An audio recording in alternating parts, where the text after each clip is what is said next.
Snow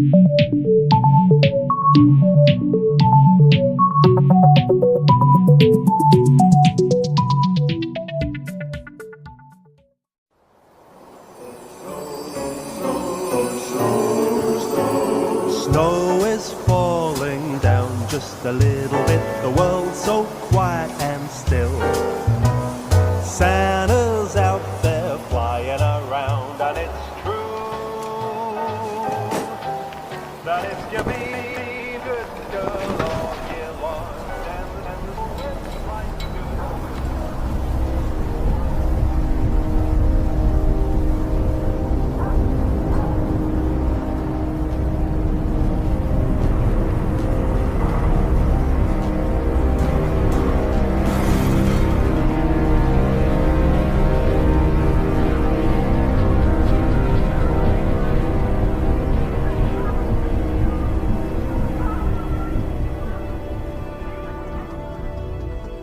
During E3 2013, Tom Clancy's The Division was officially announced. The unveiling showed a 7-minute gameplay clip. With the seemingly endless amount of depth, impressive gameplay and beautiful graphics, it was met with a huge amount of hype from the gaming community. The demo introduced the devastation that hit New York City following a viral outbreak that originated with the handling of money on one of retail's busiest days of the year, Black Friday. Tom Clancy's The Division was inspired by real-world events. Operation Dark Winter, a bioterrorist attack simulation on the United States, and Directive 51, a presidential directive which claims power to execute procedures for continuity of federal government in the event of catastrophic emergency. Also showcased at E3 was a companion app that would allow players to join the game using a tablet. Using the app, players would be able to join a team as a drone that could offer tactical support to players on console and PC. After some delays, at E3 2015 the game's final release date and controversial PvEVP area, the Dark Zone, was revealed, but also confirmed was that the companion app had been scrapped. On the 18th of February 2016, The Division's open beta began for Xbox One, with PlayStation 4 and PC starting on the 19th. Over 6.4 million players participated in the beta. The Division was eventually released on the 8th of March 2016, 2 years after its initially planned release. The game broke company records, including the highest number of sales on the first day. The Division also broke the industry record for the biggest first-week launch for a new game franchise, generating an estimated $330 million globally. Unfortunately, this wasn't completely represented in the reviews and customer response, which provided mixed emotions. Within days, there were comparison videos popping up online showing the difference between what was shown at E3 and the final product, where the graphics had obviously been tapered back.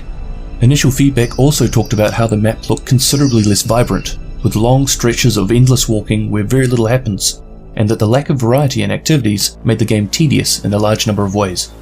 The game was also plagued with bugs and connectivity issues, where players were either unable to keep a constant connection to the servers or couldn't get on at all. These issues, plus a lack of in-game content, saw player numbers drop rapidly after release. In April 2016, Update 1.1 was released. Server issues for the most part had become more stable.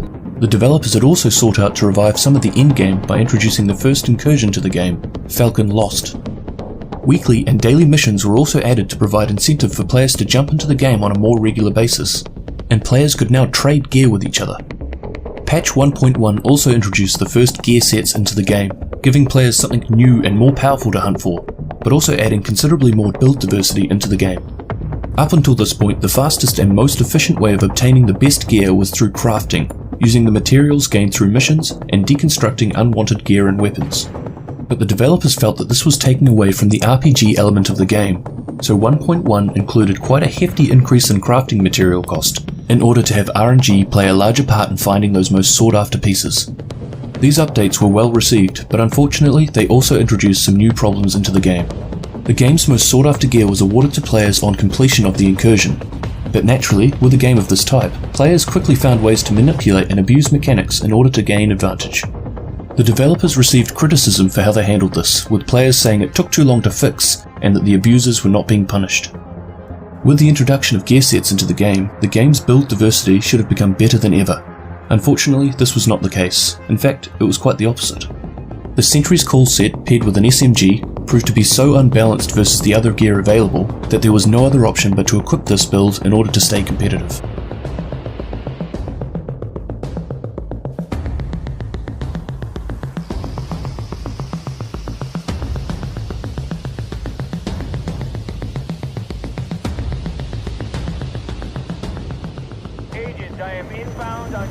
In May 2016, Update 1.2 was announced. Codenamed Conflict, it was better known at the time as the Cut the Rope update. This was due to an update that would now allow players to hijack other players' extractions, further adding to the high-risk, high-reward nature of the Dark Zone, but also opening up on the rift between PvE and PvP players roaming the area. A new incursion was released, Clear Sky, and 4 new gear sets. 1.2 also included a general loot drop increase across the board, making players feel like their time was being more adequately rewarded. In order to combat the stagnated build meta, the Sentry's Call 4-piece bonus will now only apply to semi-automatic weapons. But with this DPS heavy meta seeming put to rest, a new meta would rise, the tank meta. In what can only be assumed as a way to further combat the previous DPS meta, the armoured damage mitigation cap was increased to 75%, hugely increasing the time to kill in PvP. This coupled with a high damage set like Tactician's Authority, running a capped BFB sticky bomb, and we have the Tactician build. Like the meta before it, this had no true counter.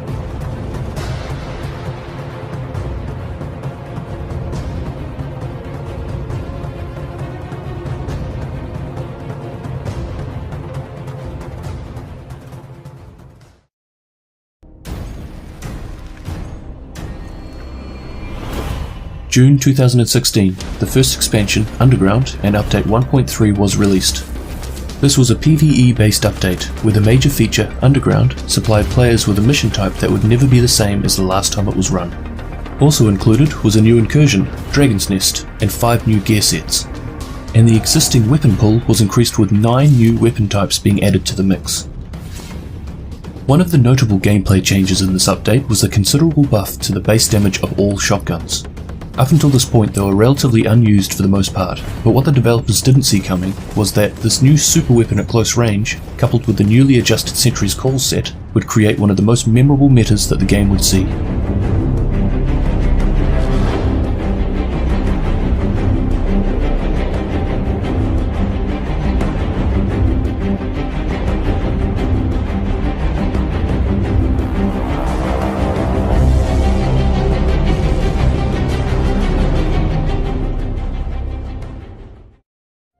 In October 2016, the game in its current state was in a bit of trouble. With gameplay stagnating, the PvP scene only really being dominated by 1 or 2 build options, and each new patch adding more bugs than it seemed to be removing, the player base was starting to thin out. The developers saw this as a time for a full game overhaul. Update 1.4 was released and very little was left untouched. This update had changes made to weapons, gear sets, skills, talents, all with the intention of breaking the current metas and best in slots, and resetting the state of the game. World Tiers were introduced to help new players with a cleaner way to progress towards the endgame.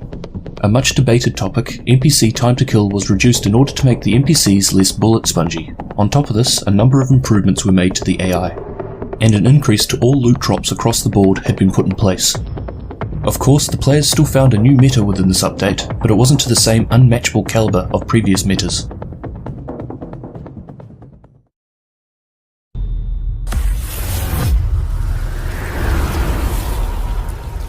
November 2016, Update 1.5 lands, including a new survival mode. This new mode was separate to the main game, stripping players of gear and forcing them to make their way to the middle of the map to be extracted before infection took them down. Named weapons had existed since launch, but 1.5 introduced a number of named gear pieces. These were unique and offered abilities not seen on other gear. A new set was added and 12 new weapon types. Further weapon balancing was included to try and reduce the growing meta from the last update, but the Alpha Bridge build was still reigning strong. This patch was well received by the community, with most saying it was well overdue, and this was beginning to show with increased coverage on streaming platforms like Twitch.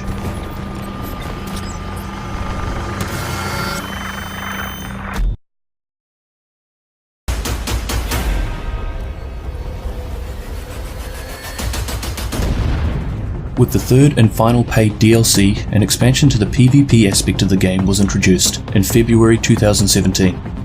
Last Stand was an addition to PvP that could previously only be experienced in the Dark Zone. This pitted players together in even teams fighting towards a common objective. On top of this, the Dark Zone was expanded to allow farming players more room to avoid those looking for PvP. And 3 of the existing missions had a new difficulty added to them: Legendary. Named gear and weapons were renamed to Exotic. But probably the biggest thing introduced by this update were the changes made towards interrupting the meta that had been around since patch 1.2. Armor and the way it works was being changed.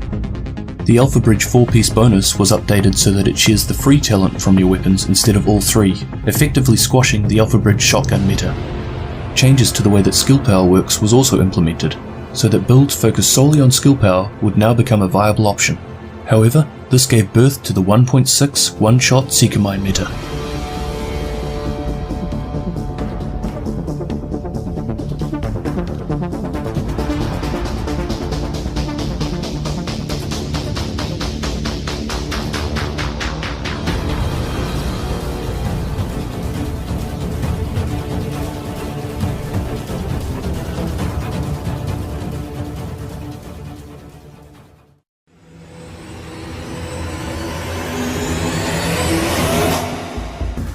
Six months pass after the 1.6 update, and over this time, players continue to move on to other titles due to the lack of endgame and the limited number of competitive build options available, and it was starting to show in the matchmaking results of activities like Survival and Last Stand.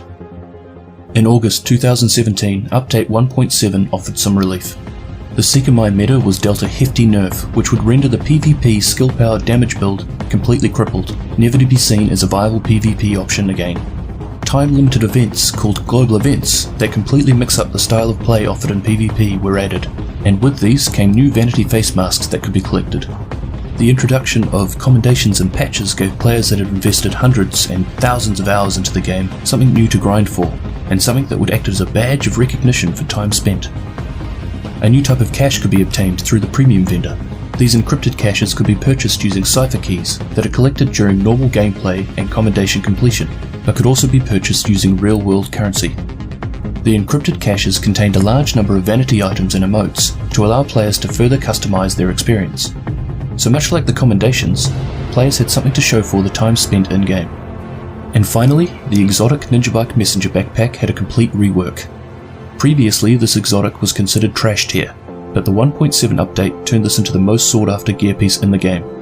The 1.7 patch and the Ninja Bike bag opened up build diversity options to heights they'd never seen before. This new uncharted territory offered theory crafters a huge range of options, and brought gear back into the game that otherwise was considered as inefficient and worthless. For the first time, there didn't seem to be a meta that completely outclassed all other builds. But this wasn't long-lived. 1.7 also introduced classified gear sets. This new gear offered even greater power to existing sets by allowing even greater bonuses via the 5th and 6th piece, although the true effect of classified gear on the game's build diversity wouldn't be noticed until much later on.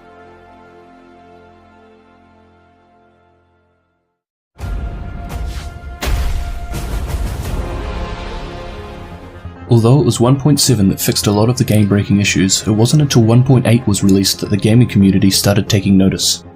1.8 expanded on the successes of 1.7 by further introducing a large map expansion into the West Side Pairs. A new dedicated PvP activity was added, Skirmish, and a PvE horde mode, Resistance. The Underground, released back in June 2016, received some much needed attention, and more vanity items were added to the premium vendor. The rest of the classified sets were introduced alongside the new global events, and new exotic weapons were added to the loot pool. Further balances were applied across all areas. Player numbers were at levels rivaled only by the initial launch of the game. New players were joining the community, and streamers and content creators were starting to return. Updates 1.7 and 1.8 had added long overdue changes to the game, and this was exactly what the community was after. At this point in time, the Division was at an all-time high, but now that they had the attention of the gaming community, what would be their next move?